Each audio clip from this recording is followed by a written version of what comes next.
नमस्कार, नीलम्स इझी रेसिपीजमध्ये सगळ्यांचं मनापासून स्वागत। आज आपण बनवणार आहोत डायबिटीज असणाऱ्या लोकांसाठी शुगर फ्री मूग डाळीचे लाडू। आता इथे ह्या लाडूंमध्ये मुगाची डाळ वापरण्याचं कारण म्हणजे मूग डाळ ही डायबिटीज असलेल्या लोकांसाठी फायदेशीर आहे, कारण डाळीचा कमी ग्लायसेमिक इंडेक्स रक्तातील साखरेची अचानक वाढ रोखण्यास मदत करतो।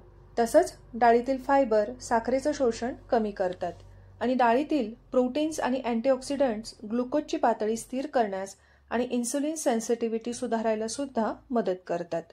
म्हणूनच आपण आज खास डायबिटीज असणाऱ्या लोकांसाठी बनवणार आहोत मुगाच्या डाळीचे शुगर फ्री लाडू। चला तर मग आता आपण लाडू बनवायला सुरुवात करूया। आपण इथे 1 वाटी हिरवी मुगाची डाळ घेतलेली आहे।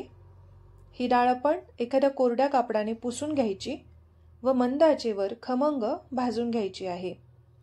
या डाळीमध्ये मॅग्नेशियम व पोटॅशियम हे घटक सुद्धा आहेत। ही 1 वाटी डाळ भाजायला आपल्याला जवळजवळ 7 ते 8 मिनिटांचा वेळ लागतो आणि इथे आपली ही डाळ भाजून झालेली आहे। आता ही डाळ गार करून मिक्सरच्या भांड्यामध्ये आपल्याला दळून घ्यायची आहे। आता यानंतर आपल्याला 15 ते 20 बदाम, 2 टेबलस्पून भोपळ्याच्या बिया, 2 टेबलस्पून टरबूजाच्या बिया व 5 ते 6 अक्रोड हे सगळं आपल्याला 1 ते 1.5 मिनिटासाठी भाजून घ्यायचं आहे। यातील बदाम बॅड एलडीएल कोलेस्ट्रॉल कमी करतात व लिपिड प्रोफाइल सुधारतात, ज्यामुळे हृदयरोगाचा धोका कमी होण्यास मदत होते। त्यानंतर यातील सीड्स व अक्रोड सुद्धा रक्तातील साखर नियंत्रण करण्यास मदत करतात। आता आपण 2 टेबलस्पून अळीव भाजून घ्यायचे आहेत।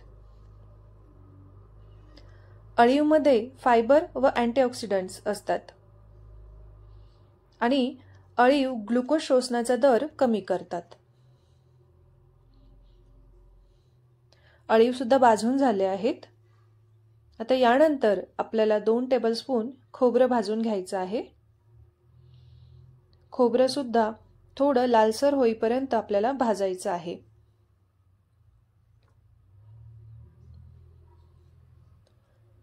खोबरं सुद्धा भाजून झालेलं आहे। आता आपण हे सुद्धा प्लेटमध्ये काढून घेऊ।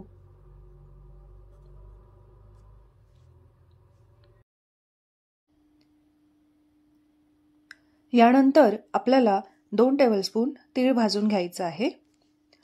तीळ हे रक्तातील साखरेची पातळी नियंत्रित करण्यास तसेच इन्सुलिन सेन्सिटिव्हिटी सुधारण्यास मदत करतात, म्हणूनच आपण यात तिळाचा सुद्धा वापर करत आहोत।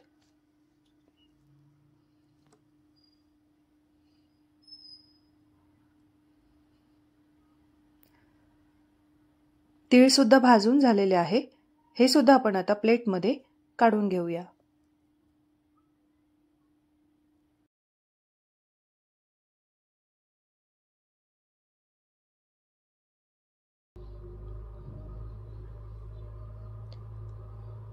आता यानंतर आपल्याला 4 टेबलस्पून खारीक पावडर घ्यायची आहे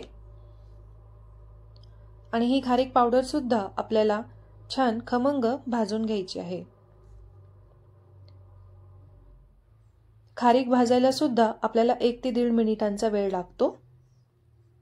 खारकेमध्ये कॅलरीज जास्त असतात, त्यामुळे खारीक एकूणच आरोग्यासाठी जरी फायदेशीर असली तरी डायबिटीज असलेल्या लोकांसाठी खारकेचा वापर प्रमाणात करायचा।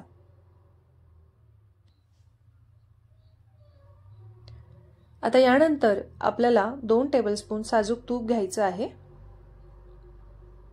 आणि त्यात आपल्याला 3 टेबलस्पून मेथी पावडर भाजून घ्यायची आहे। मेथी सुद्धा रक्तातील ग्लुकोज आणि एलडीएल म्हणजेच बॅड कोलेस्ट्रॉलची पातळी कमी करण्यास मदत करते।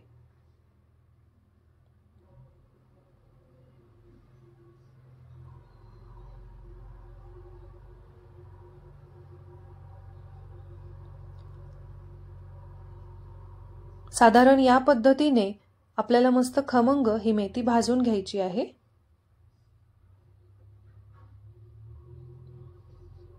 मेथी भाजून झालेली आहे, हे सुद्धा आपण काढून घेऊया। आता आपल्याला 3 टेबलस्पून साजूक तूप घ्यायचं आहे आणि त्यात आपल्याला मुगाच्या डाळीचं आपण दळून घेतलेलं पीठ भाजून घ्यायचं आहे।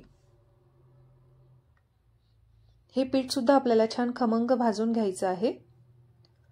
सुरुवातीला आपण डाळ भाजून घेतलेली असल्यामुळे आपल्याला हे पीठ भाजायला आता वेळ कमी लागणार आहे।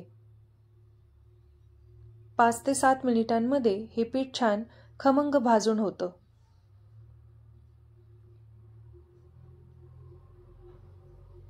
हे पीठ इथे भाजून झालेलं आहे।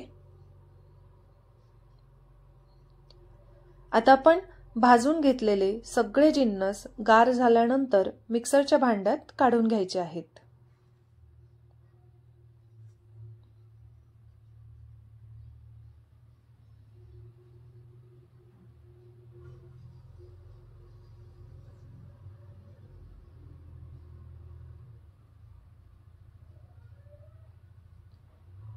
हे काढून घेतल्यानंतर यात आपल्याला वेलची, सुंठ व जायफळ याची एकत्रित केलेली पूड 1 चमचा टाकायची आहे आणि आता हे आपल्याला जाडसर दळून घ्यायचं आहे।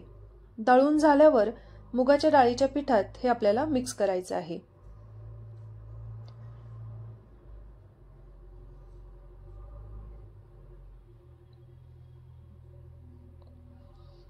हे सगळं एकत्र करायचं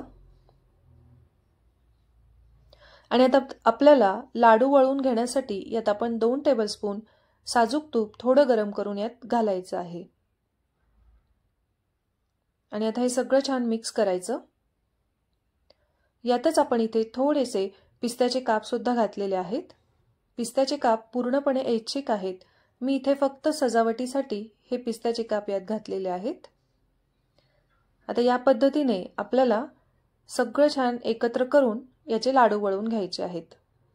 छोट्या आकाराचे हे लाडू वळायचे।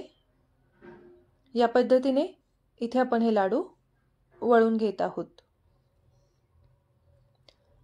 आणि इथे आपले सगळे लाडू वळून झालेले आहेत। तुम्हाला ही रेसिपी आवडली असेल तर प्लीज व्हिडिओला लाईक करा आणि चॅनलला सबस्क्राइब करा। पुन्हा भेटूया एका नवीन रेसिपी सोबत।